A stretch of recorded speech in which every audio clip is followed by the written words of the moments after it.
गुरुमुखो, आप जी समूह साध संगत को राधा स्वामी जी। गुरुमुखो, जीते जी मरना क्या है? जीते जी कैसे मरा जाता है?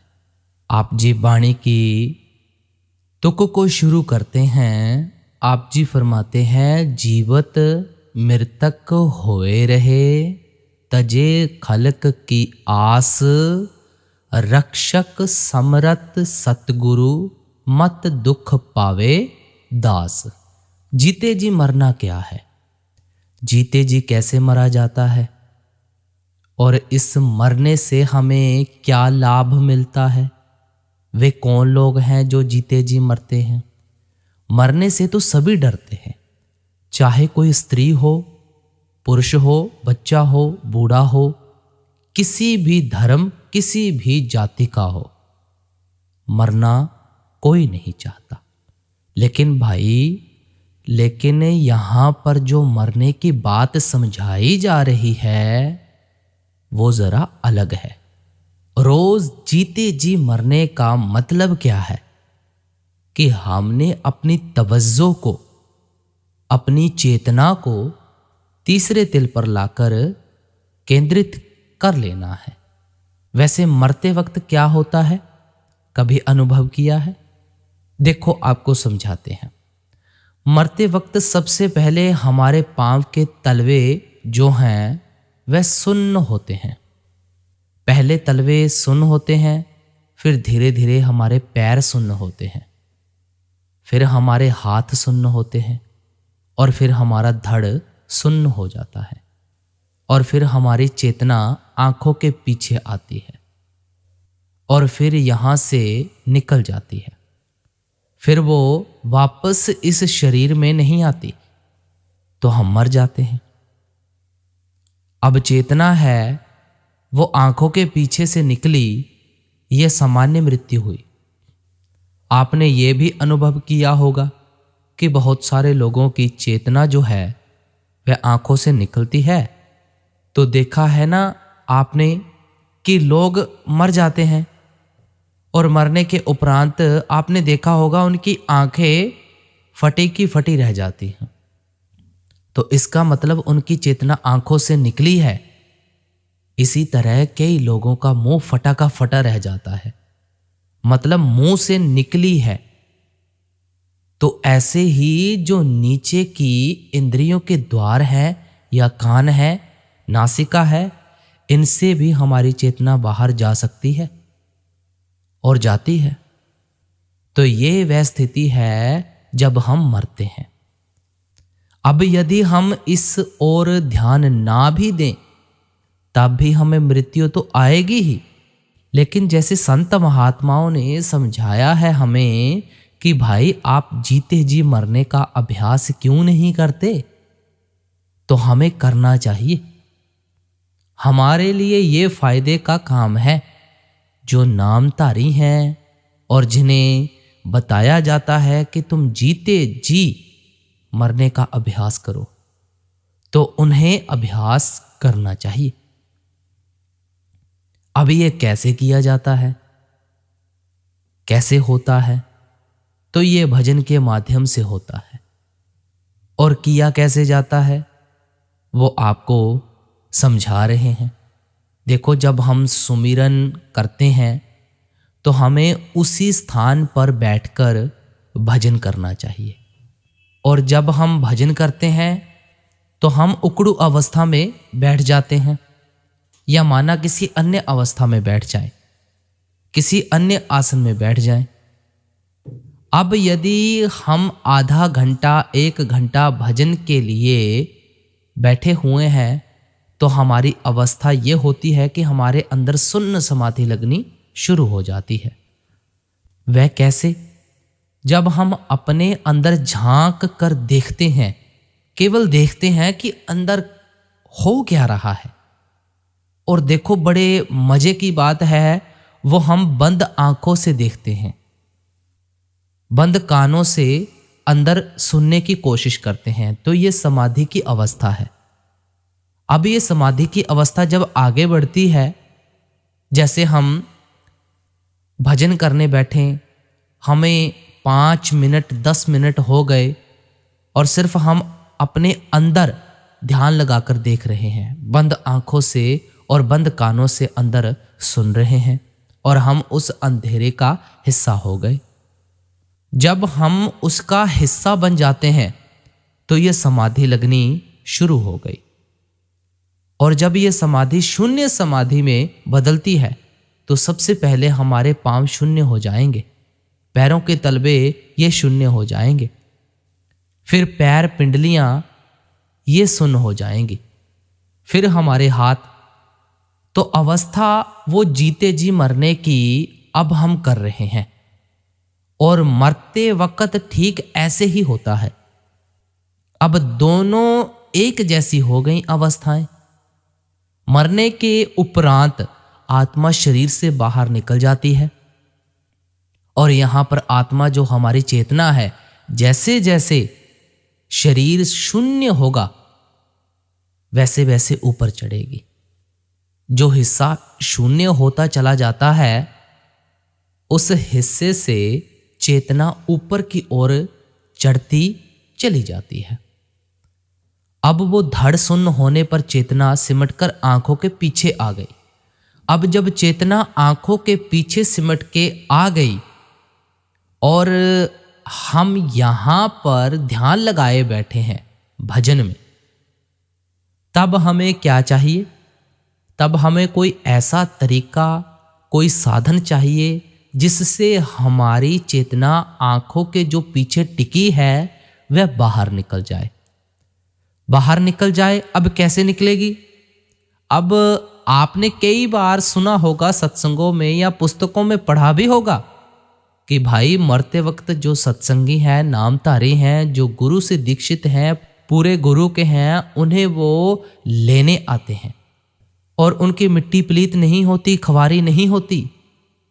तो क्या आप अनुभव करते हैं उस समय जब आप भजन कर रहे हैं कि आपको आपके गुरु उस समय लेने आते हैं?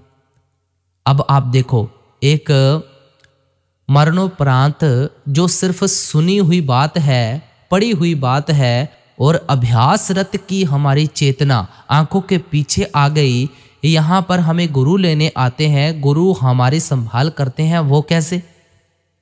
यहाँ पर जो शब्द है जिसे हमने अभी जपा, वह शब्द फूटता है, वह हमें धुन या किसी प्रकाश के साथ जोड़ देता है। आ गई ना गुरु की उपस्थिति? आप समझ रहे हैं ना मैं क्या समझा रहा हूं? जब हमारा ख्याल, हमारी चेतना आंखों के पीछे आ गई और हम अभ्यास कर रहे हैं जीते जी मरने का, तो यहां आकर गुरु ने हमारी संभाल की। कैसे? शब्द धुन के रूप में, शब्द के प्रकाश के रूप में। तो यहां पर हमारी चेतना उस धुनात्मक शब्द का एकाकार या एक हो जाती है, उसमें सम्मिलित हो जाती है। अब इस अवस्था में हम और हमारी चेतना, यानी कि वो ईश्वर जो शब्द रूप में इस समय हमारे अंदर मौजूद है, जिसकी उपस्थिति का हम अभ्यास कर रहे हैं, वो चेतना कहो या शब्द कहो या गुरु का सूक्ष्म रूप या स्वरूप कहो, वो आंखों के पीछे होते हुए शरीर से बाहर भी आ जाता है और बाहर से फिर अंदर भी चला जाता है। तो ये जीते जी मरने का अभ्यास कहलाता है। आप इसे फिर से समझो, बारीकी से समझा रहे हैं, कोई कठिन नहीं है, समझना है, ना कोई डरने वाली बात है। मरते वक्त या मरने के बाद चेतना फिर शरीर में नहीं लौटती, ये बात सच है। तभी तो हमारा शरीर जो वो जला दिया जाता है या दफना दिया जाता है, लेकिन जीते जी मरने का अभ्यास करने पर चेतना शरीर से बाहर जाकर फिर शरीर के अंदर आ जाती है। शरीर मरता नहीं है, ये अभ्यास किया जाता है। अब ये अभ्यास जो है वो भजन के दरमियान ही किया जा सकता है। और अगर कोई व्यक्ति नामधारी नहीं है, जिसे नामदान नहीं मिला है और जिसका गुरु जीते जी मरने का अभ्यास नहीं जानता, वो ये नहीं कर पाएगा। तो इसके लिए गुरु पूरा होना चाहिए और ये बड़ा सरल है। आप फिर से समझें कि हमने जहां सुमिरन किया, हम उसी स्थान पर बैठ गए भजन करने। जब हम अपने कानों को बंद कर लेते हैं, आंखों को ढक लेते हैं, बंद आंखों से, बंद कानों से अंदर उतरते हैं, हमने माना आधा घंटा, 1 घंटे का भजन कर रहे हैं। करते नहीं हैं। जब कुछ नहीं रहता तब अंदर चेतना अपने आप, अपनी जो उसकी स्थिति है वहां पहुंचना चाहती है। तो चेतना की अपनी जगह क्या है? वह है सहस दल कमल। समझना है पूरा। तो चेतना ऊपर की ओर चढ़ती है। जब चेतना ऊपर की ओर चढ़ती है तो जिस जिस जगह से वह चढ़ती है वह जगह सब सुन्न होती चली जाती है। तो पहले पैरों के तलवे सुन्न होते हैं, फिर पांव सुन्न होते हैं, फिर हाथ सुन्न होते हैं और फिर धड़ सुन्न हो जाता है। ऐसी अवस्था में फिर चेतना आंखों के पीछे आकर ठहर जाती है और वहां पर शब्द अपनी उपस्थिति का अभ्यास दिलाता है। शब्द के रूप में, यानी धुन रूप में और प्रकाश के रूप में चेतना उसी का हिस्सा हो जाती है और उसमें मस्त रहती है। यहां पर जीव आत्मा यानी हम जितनी देर चाहें उतनी देर भजन करें तो इसी धुन और उसी प्रकाश को सुनते रहते हैं। लेकिन यहां टिकना नहीं है, रुकना नहीं है, हमें इससे आगे बढ़ना है। अब इससे आगे बढ़ने का मतलब है इसी शरीर के अंदर आत्मा अंदर तोड़ती चली जाए। शब्द धुन सुन रही है, आत्मा सुनती रहे। कभी कोई धुन सुन रही है, कभी कोई प्रकाश देख रही है पर आगे बढ़ रही है। अच्छा, उसका स्रोत कहां तक है? बढ़ने का, सचखंड तक, ईश्वर का धाम, वहां तक पहुंचना। अब उस स्थान पर पहुंचने के लिए आत्मा इस शरीर से निकले तभी वहां पहुंच सकती है ना, क्योंकि जो ईश्वर का घर है वह है इस शरीर के अंदर ही। लेकिन जीते जी मरने का अभ्यास तब तक नहीं बनेगा जब तक वह चेतना वहां तक नहीं पहुंचेगी। तो शब्द के साथ कहते हैं आत्मा भंवर गुफा में प्रवेश करती है। उस भंवर गुफा का जो नाका है वह बहुत छोटा है। अब उसमें प्रवेश के लिए जब जीव आत्मा प्रवेश करती है तो समझो हमारे शरीर से आत्मा बाहर जा रही है। बस ये समझिए, बाहर जा रही है और बाहर जाकर उस भंवर गुफा में प्रवेश कर रही है। जब वो आत्मा प्रवेश करती है, क्योंकि वह शब्द के साथ है इसलिए प्रवेश उसे मिल जाता है। तो उस आत्मा में धुनात्मक शब्द हमारा संरक्षण, हमारी सहायता करता है। यह है जीते जी मरने का अभ्यास। और अभ्यासरत रहती हुई जीवात्मा अंदर उतरती चली जाती है, अंदर के नज़ारे देखती रहती है।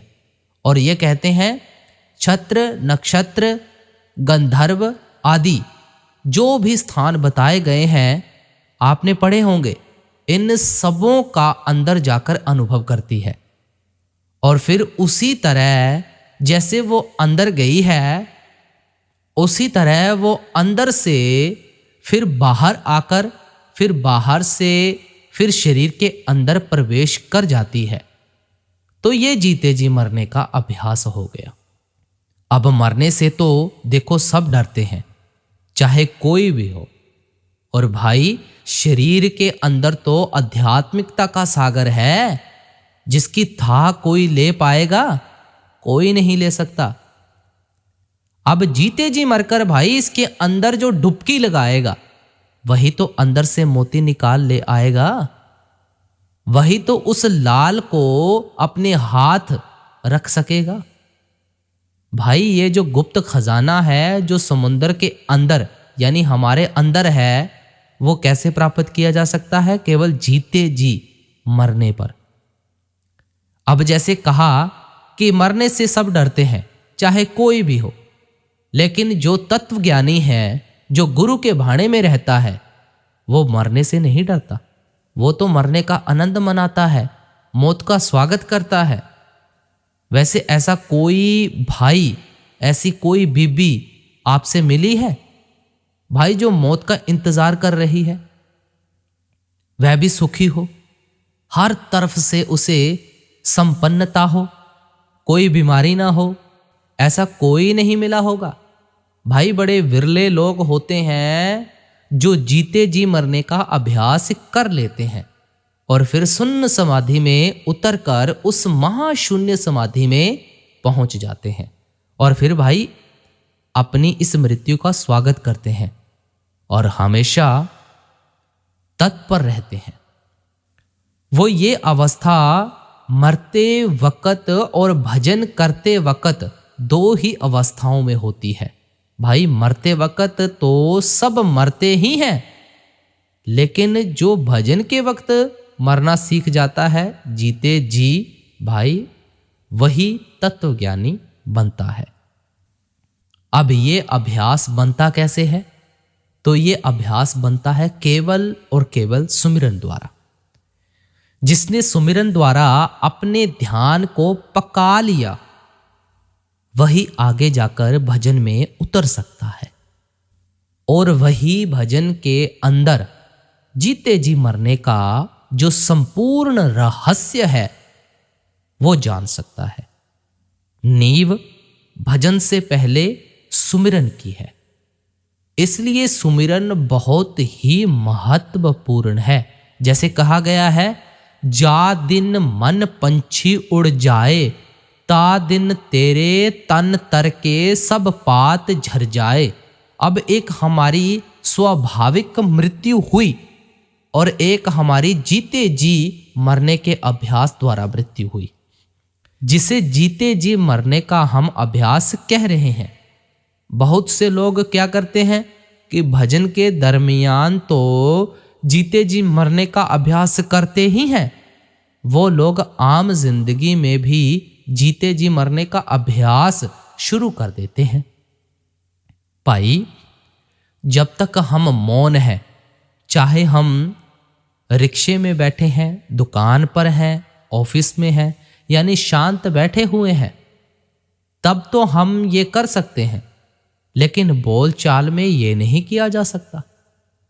अगर ऐसा करने का अभ्यास करोगे तो परेशान हो जाओगे। भाई मैं आपको बता दूं, क्योंकि जीते जी मरने के लिए शून्य समाधि की जरूरत पड़ती है और शून्य समाधि में उतरने के लिए हमें शांत रहने की आवश्यकता है। मतलब जैसे कछुआ है ना, अपने आप को चारों ओर से समेट लेता है और फिर उसके ऊपर से चाहे कुछ भी गुजार दिया जाए, वो मरता नहीं है, उस पर कुछ असर नहीं होता। इसी तरह अब भजन एक ऐसा जरिया है कि हम अपने आप को चारों ओर से समेट लेते हैं।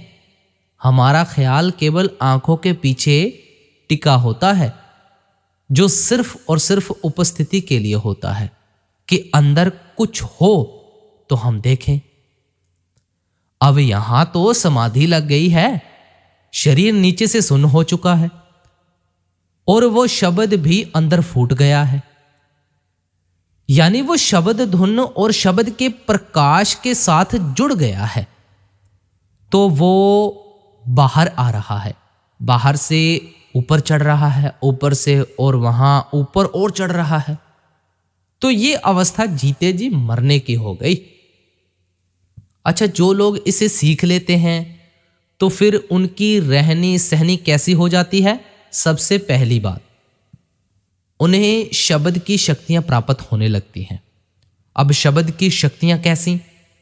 कि वो संसार से उलझते नहीं हैं और संसार की माया में रहते हुए भी माया से निर्लिप्त रहते हैं। घर परिवार में रहेंगे, हमारे साथ तुम्हारे साथ उठेंगे, बैठेंगे, बोलेंगे, बतलाएंगे, लेकिन उनके संस्कार बिल्कुल अलग होंगे। वो बाहर से भी पवित्र होंगे और अंदर से भी पवित्र होंगे, लेकिन वो ढोंगी नहीं होंगे। जैसे ढोंग आडंबर करते हैं ना लोग, पीछे हटाते हैं लोगों को, अपने से दूर करते हैं, अपने आप को पवित्र बताते हैं, वो ऐसा कुछ नहीं करते। तो वो शांत रहते हैं। वो जैसा भी समय हो, चाहे मन के अनुकूल हो स्थिति, चाहे प्रतिकूल, चाहे सर्दी हो चाहे गर्मी, उदाहरण के रूप में बता रहा हूं, चाहे वर्षा हो रही हो, चाहे भाई ग्रीष्म ऋतु हो, इससे कुछ फर्क नहीं उन्हें। वो तो केवल शांत रहते हैं। क्यों? क्योंकि उन्होंने मन को साध लिया है, और जिसने मन को साध लिया उसने सब कुछ साध लिया। अब ये साधा कैसे गया? आप कहेंगे भजन द्वारा। अरे नहीं, भजन तो बाद में आया, पहले तो सुमिरन ही आया है ना। देखो, असल सुमिरन ही है। हर भाई से, हर बहन से, हर बीबी से एक ही बात कहेंगे, संत मत का जो सबसे पहला जो हम कदम रखते हैं वह सुमिरन है, और सुमिरन ही हमारा आगे जाकर फलीभूत होता है। वही हमें यहां तक लाया है, समझे आप? तो सुमिरन बहुत अच्छी तरह से करना चाहिए, बड़े प्रेम के साथ, बड़े प्यार के साथ। सुमिरन में तो हमें गुरु के स्वरूप पर भी ध्यान रखना होता है, लेकिन भजन में तो हमें वो भी ध्यान नहीं रखना होता। जब कुछ ध्यान ना रहे तभी तो समाधि लगेगी। अगर उस समाधि में हमें कुछ याद आता है तो वो शून्य समाधि कैसे हुई? और जब तक शून्य समाधि नहीं लगेगी, जीते जी मरने का अभ्यास भी नहीं बनेगा। आप समझ रहे हैं ना? सभी संत महात्माओं ने होका दिया है कि भाई मरने से पहले मरो। मरने से पहले जो मरता है भाई, वो सच्ची मौत आने पर मौत का आनंद मनाता है। हमारे लिए, तुम्हारे लिए ये कर पाना बड़ा सरल है, कठिन नहीं है, क्योंकि ये हम गृहस्थ आश्रम में कर सकते हैं तो कर रहे हैं। दिन भर नाम जपो, सुबह नाम जपो, फिर उसी अवस्था में बैठकर भजन करने लगो। भजन में ऐसी अवस्था बनाओ जिससे अंदर केवल और केवल हमारा संबंध गुरु के शब्द से रह जाए। तो ये अवस्था हुई शून्य की अवस्था, और यहां पहुंचते पहुंचते हमारा सारा शरीर नीचे से सुन्न हो जाता है। अब जैसे हमने कहा आपसे कि स्वाभाविक रूप से आंखों के पीछे जब चेतना एकत्रित तो होती है तब वह यहां से बाहर आती है। इसी तरह जब मृत्यु आती है हम उसका स्वागत करते हैं, तब भी चेतना इसी जगह से निकलती है। तब हमारी मिट्टी प्लेत नहीं होती, ख्वारी नहीं होती। इसे कहते हैं गुरु लेने आते हैं। अब जैसे हमने बताया और आपने अनुभव भी किया होगा कि कई लोगों के मुंह खुले के खुले रह जाते हैं, आंखें खुली रह जाती हैं।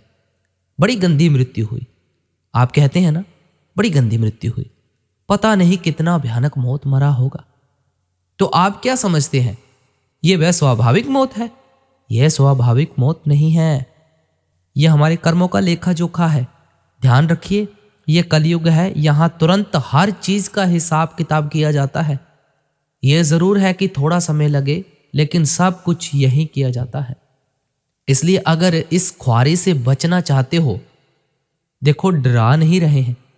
बहुत से लोग कहते हैं कि मरने के डर से हमें नाम जपाने के लिए बोल रहे हैं।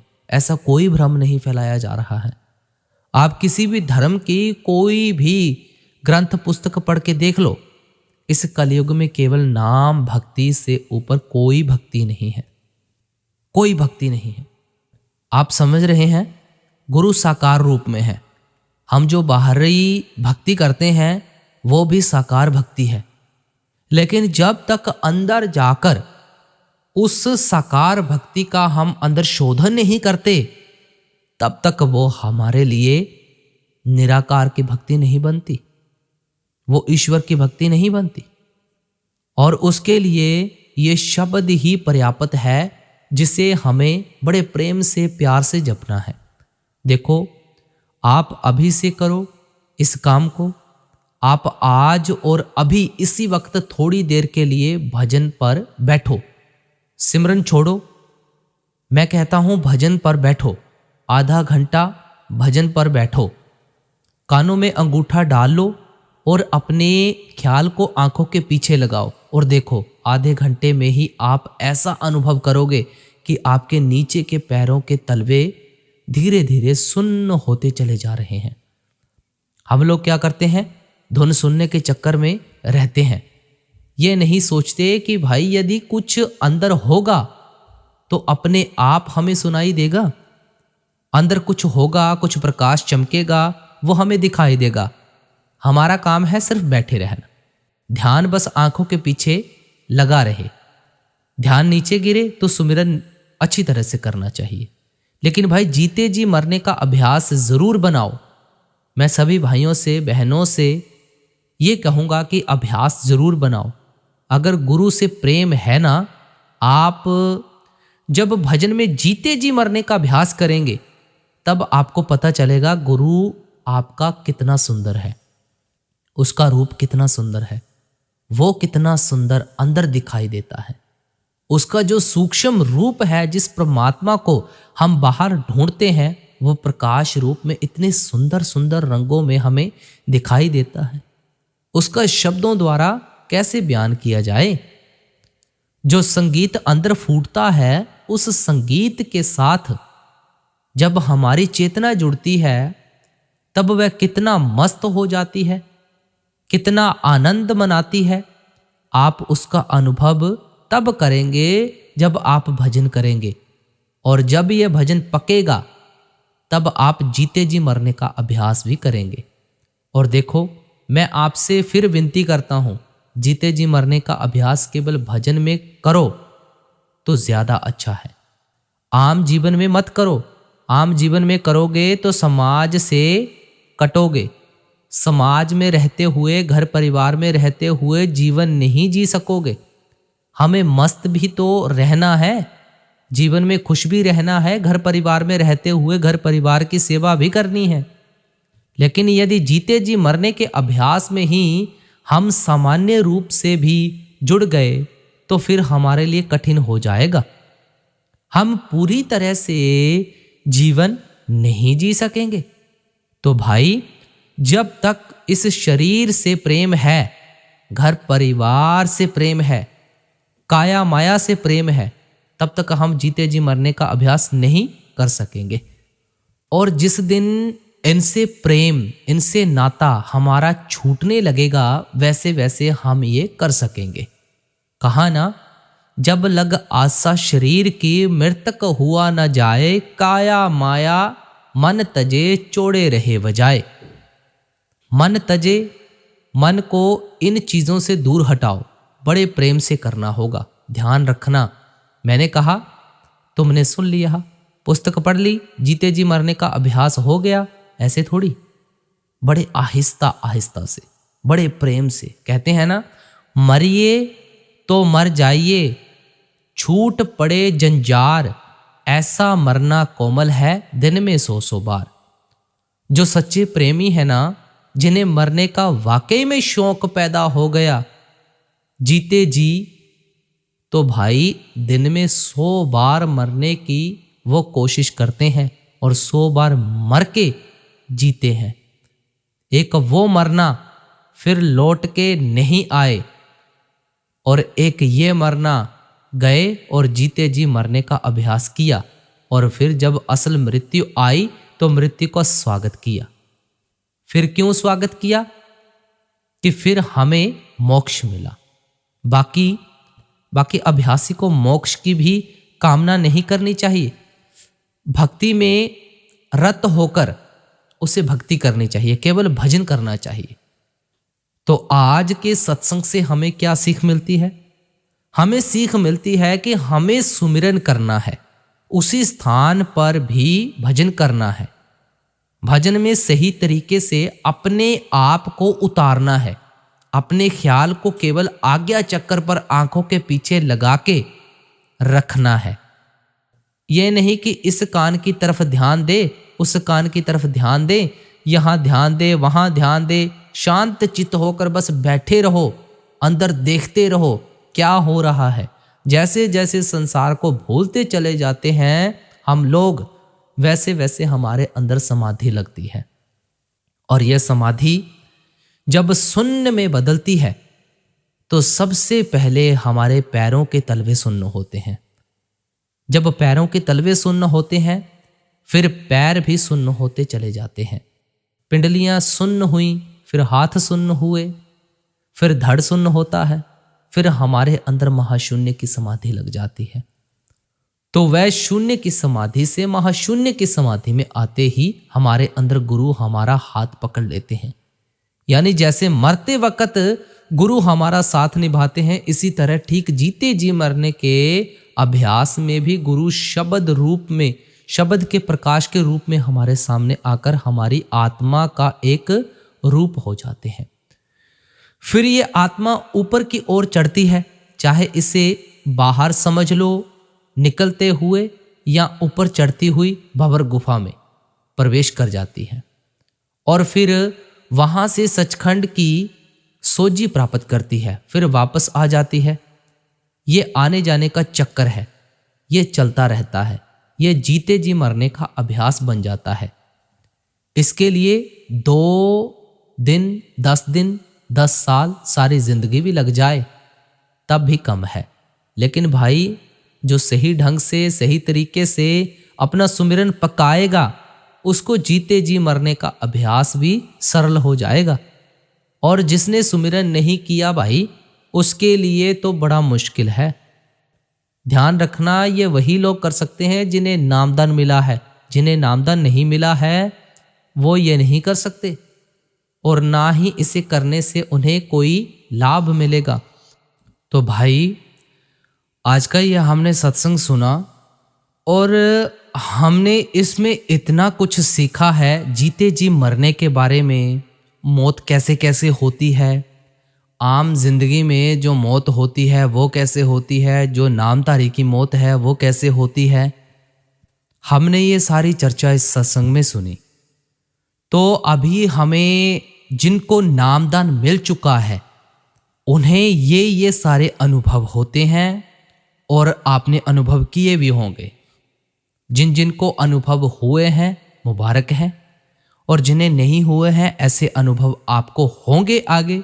आप इस सत्संग को बड़े ध्यान से सुना है तो अपनी आगे की करनी में लगो और गुरु का हुक्म मानकर आप नाम की कमाई निरंतर करते रहो। जैसे जैसे जो जो बाबा जी की तरफ से बताया गया है वैसे वैसे करते जाओ। एक दिन आप भी इस रास्ते पर मुकम्मल होंगे। तो आज का सत्संग यहाँ पर समाप्त हो रहा है। सभी को राधा स्वामी।